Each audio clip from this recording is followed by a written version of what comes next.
Pessoal, como eu havia prometido para vocês, falei que eu ia gravar um vídeo com as respostas para o nosso teste de inglês. Na verdade, eu vou gravar dois vídeos. Eu vou gravar as respostas comentadas da questão número 1 até a número 10 e depois da 11 até a 20.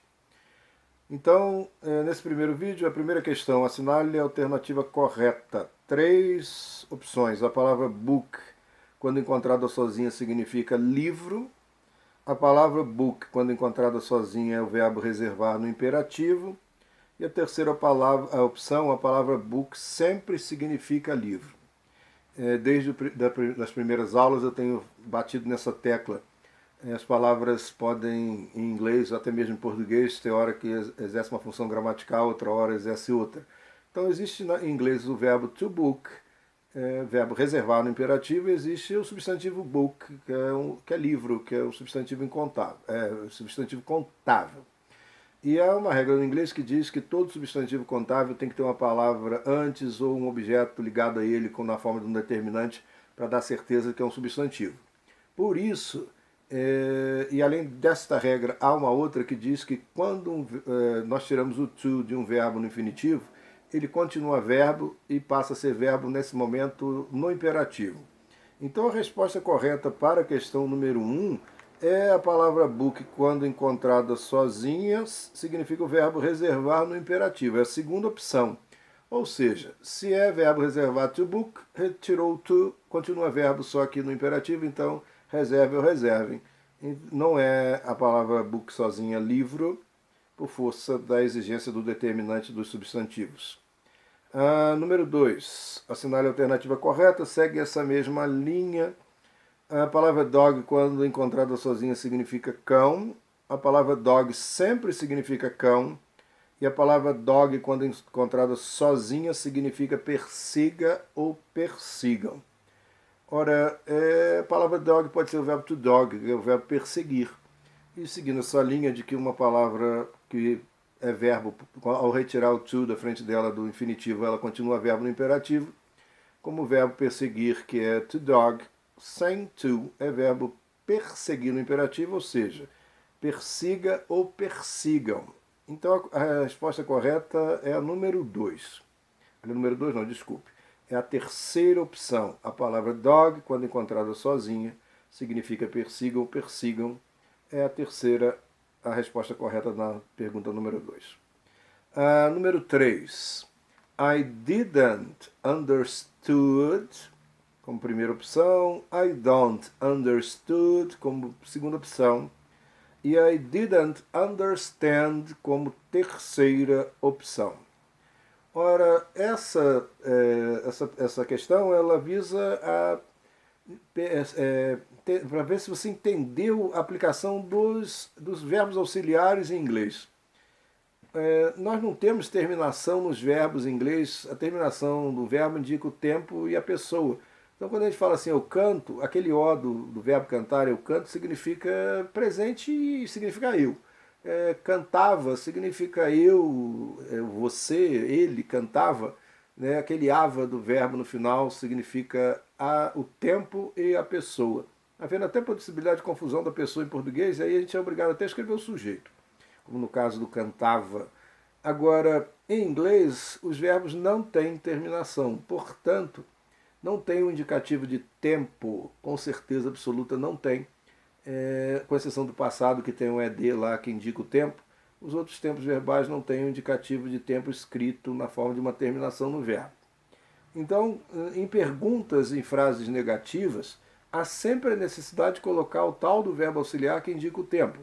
Então nós temos nos tempos simples, no presente, passado, futuro e até mesmo no condicional, auxiliares como do, does, did, will, would, que estão na frase para indicar o tempo. E quando aparece um auxiliar na frase, seja na pergunta ou na frase negativa, o verbo não pode mudar, ele tem que ficar sempre no infinitivo, sem o to. Então, a primeira opção seria I didn't, ou seja, did not, ou seja, uma pergunta negativa, uma frase negativa no passado, did indicando passado. e o verbo está understood. Ora, se o auxiliar já indica que é passado, não pode o verbo principal ir para o passado. Lembrando a vocês que o verbo entender em inglês é understand, to understand, e o passado irregular dele é understood, com dois Os. Não é feito understand com ED, o passado desse verbo. Então, ao colocar did e understood, nós estamos dizendo duas vezes que é passado e não pode fazer isso em inglês. A outra opção, a número 2 aqui, seria I don't understood. Até o don't tudo bem, porque é indicativo de que é uma negativa no presente.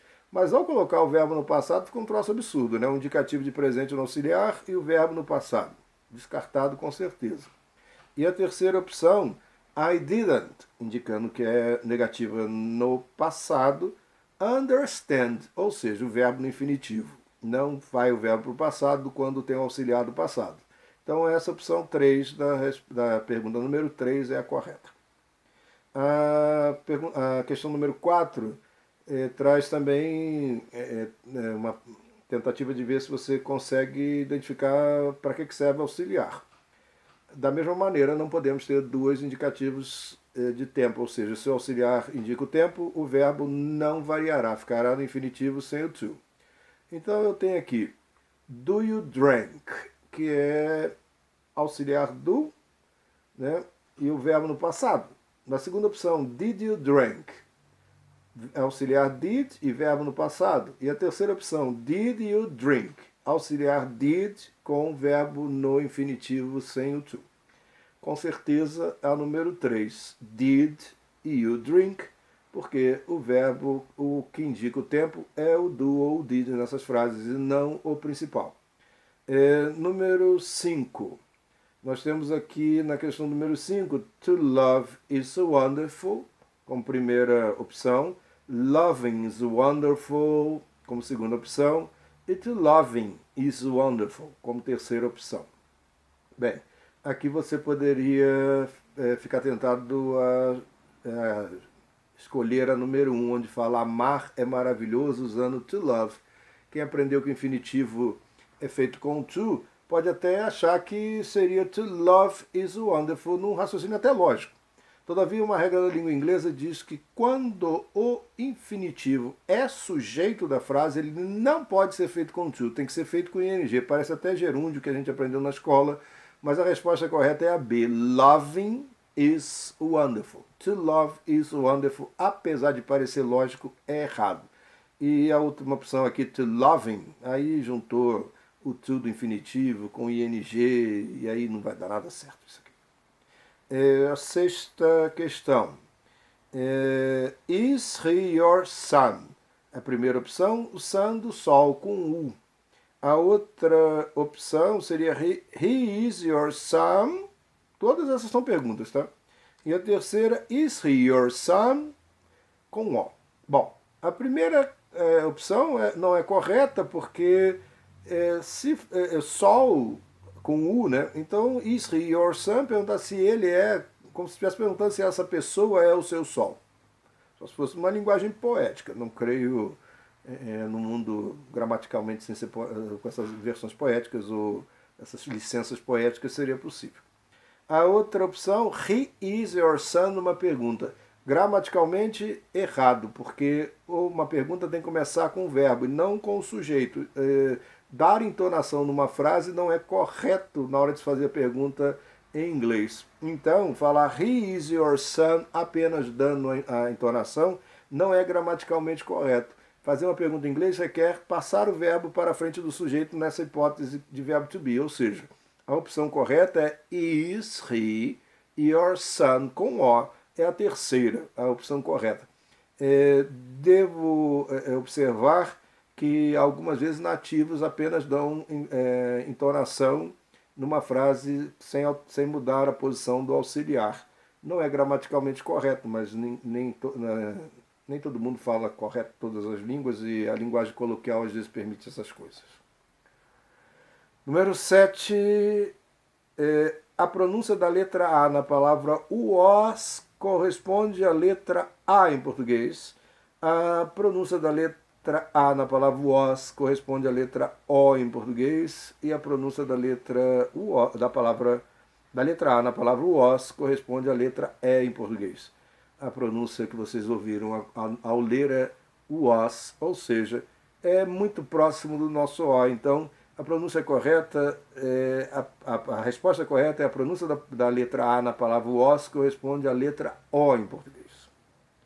Essa a segunda opção é a resposta correta da questão número 7. A próxima questão é no nome Charles, que a palavra, você poderia achar Charles, Charles. No nome Charles, a pronúncia do LE corresponde a OU em português, é a primeira opção, e é a correta. A pronúncia desse LE é OU. As outras opções que estão erradas, por exemplo, a número 2, no nome Charles a pronúncia é L, como a maioria dos brasileiros falaria, Charles, é errado. E no nome Charles a pronúncia do LE corresponde a Lee, Charles, igual o brasileiro também gosta de falar, está errado. Você pode confundir o nome Charlie com L-I-E, que é o diminutivo de Charles, ou seja, Charlie, que você ouve, é escrito com I-E, não é com L-E, e é o diminutivo de Carlos, é Carlinhos, Carlitos, né? Charlie Chaplin era o Carlitos, né? Charlie com L-I-E. Então a resposta correta da número 8 é a A. A questão número 9. A pronúncia do EY na palavra money corresponde a EI em português. Não, já falei, é money, ou seja, não é money. Então a A está errada. Já na segunda opção, a pronúncia do EY na palavra money corresponde a I em português, esta é a correta. E a pronúncia da palavra, das letras EY na palavra money corresponde a IE, money em português, essa de jeito nenhum vai estar correta. Então, lembre-se, money, Mickey, Sydney, não é money. Isso é um vício, um erro comum do brasileiro ao pronunciar inglês. Não significa que não haja palavras que tenham EY com som de EI, como por exemplo no pronome pessoal eles, elas, they, mas raras são as exceções em que o EY será pronunciado com som de EI. E por último nesse vídeo a questão número 10, que diz o seguinte: não pronunciamos o E final da palavra some. Essa é a correta, né? Porque eu já acabei de pronunciar some, sem falar o E. Então é a letra A, não pronunciamos o O final da palavra some. Aqui as outras opções, sempre pronunciamos o O no final da palavra some, não. E pronunciamos o E final com som de I, some, mi, nenhuma dessas aqui é a primeira. A maioria dos Es em final de palavra não são pronunciados.